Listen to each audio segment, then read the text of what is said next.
Japan polycotton hoodie jacket with zipper. So yung gamit na fabric natin dito is polycotton. So mas bright yung color ng fabric natin. At the same time, mas soft yung texture ng fabric natin.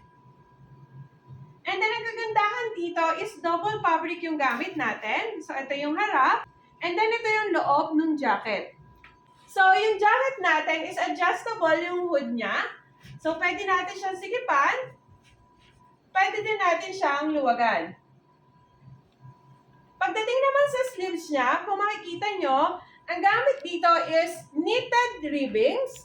So stretchable siya. And then, ganun din yung ilalim na part ng jacket natin.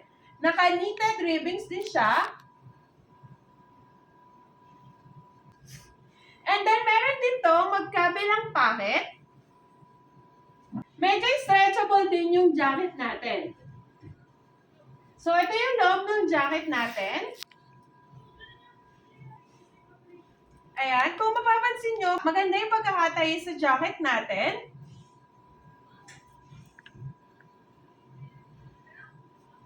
And available siya in different sizes and color. Thank you.